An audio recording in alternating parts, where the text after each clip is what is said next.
What I do want to spend a little bit of time with, since it's coming up and something that you have to worry about, is this idea of districting and gerrymandering.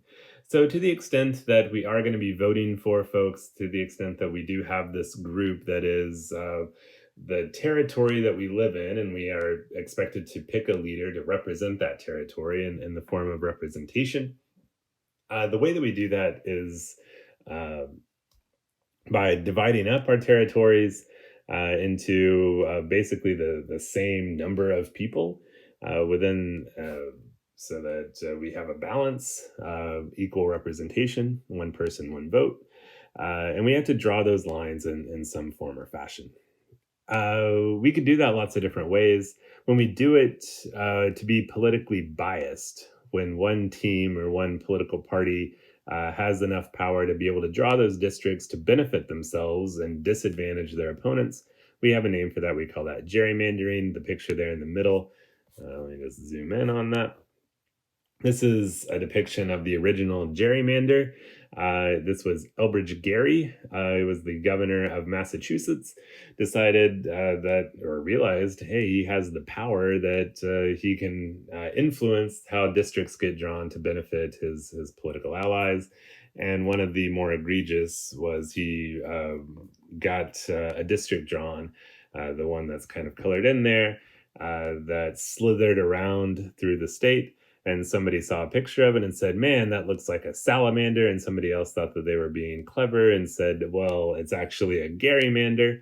And well, if you're in Massachusetts, if you get into like a political debate in a bar in Boston, they still call it a gerrymander. Everyone else in the world just calls it a gerrymander, but they will fight you on that point. So it's a gerrymander or a gerrymander if you're doing it for political advantage. And there are some crazy looking gerrymanders that exist or have existed. This one actually just got fixed a couple of years ago.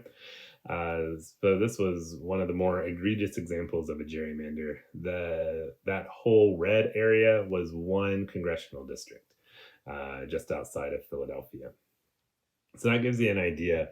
The rules on are fairly limited. They need to be roughly within any given state. Each district needs to be roughly the same number of people.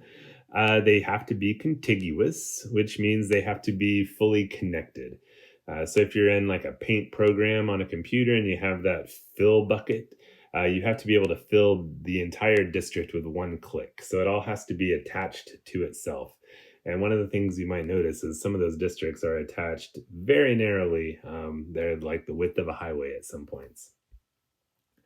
And then they are supposed to be as compact as possible, although that is not a standard that we tend to adhere to or abide by too much. So, who does the drawing of districts in most places? All those red states that are there, it's going to be the state legislature. Would be the group that is in charge of drawing the districts. A small number of states farm this out to independent commissions. So those would be like the green up there, have a nonpartisan or bipartisan group of folks who get together and draw the districts, and then they have to get approval. There's a few states that they're the ones that are in yellow, only have one member of the US Congress, so they don't have to worry about it for US Congress, but they still draw districts for their state legislatures and can have gerrymandering that takes place there. It's just as common or more common at the state level as it is at the national level. So there are different ways that you can do gerrymandering. I know I have the video of the different ranges, which is kind of designed for like a middle school audience, but it does a pretty good job of explaining things. And this one here, I think does a nice job because you can kind of see the blue squares, the orange circles in A, B, and C. All of the orange squares and blue squares and orange circles are located in the same part of the grid. And you can divide that grid into three groups of five, lots of different ways. And in so doing, you can change the outcome. So depending on where you draw the line, you can go from three blue square majority territories over to drawing it in such a way that The orange circles, even though they are only 40% of the population, end up with 67%, 66, two-thirds of the representation over there in C. So the same people living in the same place, depending on how you draw those lines, you can get some crazy outcomes. So that's what you're really doing with the redistricting game. The two processes that we work on are what we call cracking and packing. A is a pretty good example of cracking. What they've done there is they've set it up so that the orange circles are divided as much as possible. They're split up and weakened, spread out. So they don't allow many orange circles to get together. C is a really good example of what we would call packing, which is where you pack as many of one group into a district as you can. That would be there at the bottom where they put 5 blue squares all together in one district. That you can pack them all together and then split up the rest of them amongst the other districts. So you can make one that's guaranteed to go to them, and that's a way to weaken them in other parts of the area of the territory. So cracking and packing, you can pack people together, you can crack them up across different groups. All of these would be perfectly legal districts, and political bias has been upheld or is told to us by the Supreme Court as not illegal for them to do that. It's illegal to harm people on the basis of race, to draw racist districts that disenfranchise minority voters. It's illegal to draw districts that are different in terms of population size. But if you're just trying to disadvantage a different political party, totally go for it. It's legal to do. Where I wanted to kind of wrap up with y'all is to just let you see how the state of Texas depicts this. So this is the state of Texas. We want the congressional district, Congress, current districts. So this is what the state of Texas looks like. This is for districts to the U.S. House of Representatives.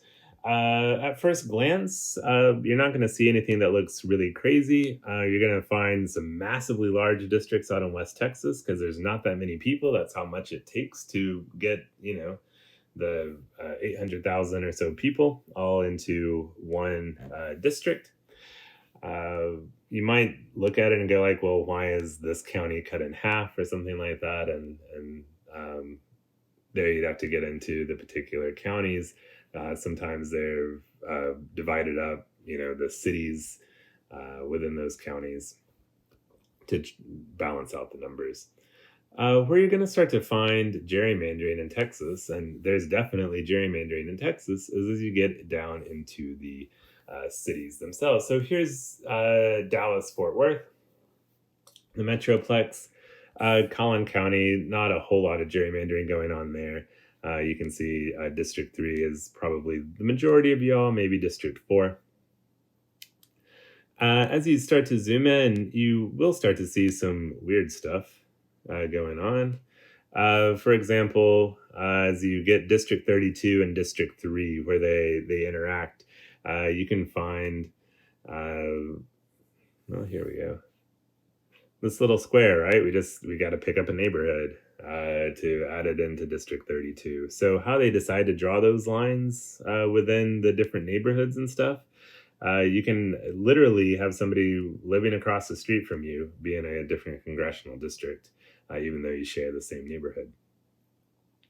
So there's some little nitpicky things that go on, but the bigger version of gerrymandering is you can start to look. Here's just Dallas County. Let's go one back. So Dallas County, cracking and packing. So if you start to think, where do the different people live in Dallas County? Dallas County has a really great example of packing. It's District 30. So District 30 is mostly South Dallas, and we're going to pack together as much of South Dallas as we can. That tends to be your Black and Hispanic vote. in Dallas, and for sure, District 30 has been around for quite a while, and it is the only district in Dallas County that has been Democratic for your entire lifetime. The majority of these districts have been Republican, but District 30 pack in as many of those minority voters as you can, and they've been Democratic for a while. District 32 tries to pick up, and you can kind of get the idea, right? It's following up 75 from downtown Dallas, and then outside the loop, moving into the suburbs, Garland. You're going to get the really wealthy part of North Dallas. You're going to hit the Park Cities, highly conservative. You're going to join it up with some of the more conservative parts with the suburbs. As those suburbs have changed, Garland in particular, right, has gotten much more diverse in the last 10 or 20 years. You've seen that shift. So this was Pete Sessions' district for a decade. And just this past election, Colin Allred won as the Democrat and flipped this seat. It was kind of a surprise that it happened, but that's what is going to happen over time as the gerrymandering that you've tried to do breaks apart because people are moving and the demographics within those areas start to change.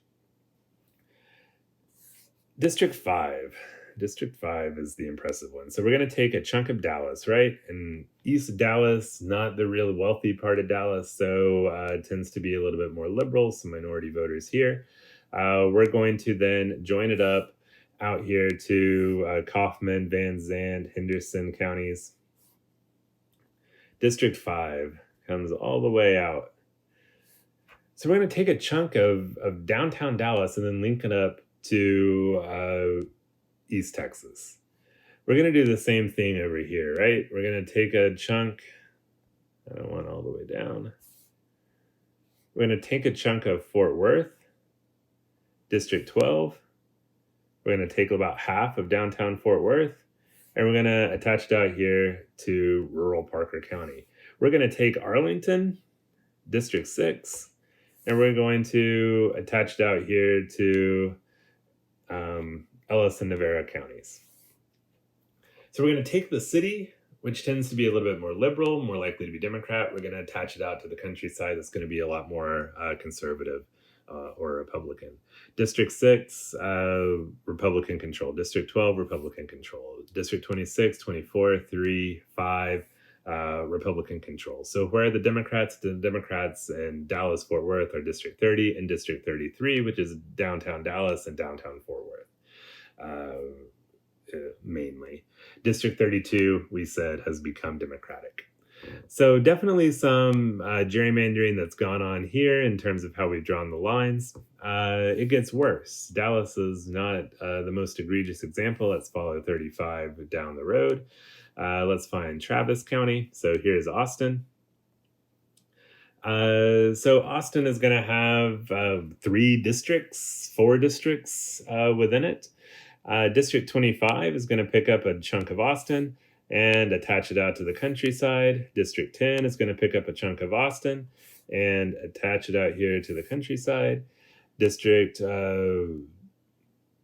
21 is going to take a chunk of Austin and attach it out here to the countryside. And the one reliably Democratic district in Austin is District 35. It's going to take a chunk of Austin.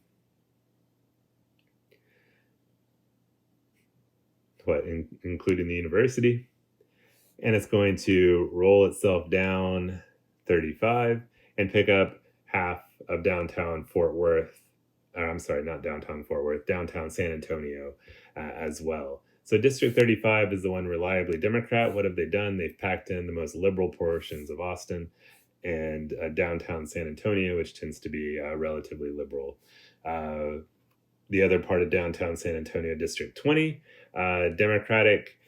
The rest of San Antonio, District 23, attached out to the countryside, Republican. District 21, attached out to the countryside, Republican. And 28 as kind of suburbs and countryside is Republican. One more, we can follow the highway over to Houston. And Houston, man, just makes it pretty clear. I don't know what District 29, the blue one, 18, the pinkish purple one, and 2, the yellow one are all doing, wrapped around, all kinky and shit. But it's definitely not straight lines and making sense in terms of the neighborhoods. They're picking and choosing who they want to live where.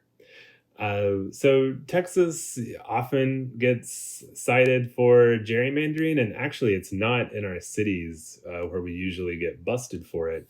Instead, it's down here along the border where they like to do things.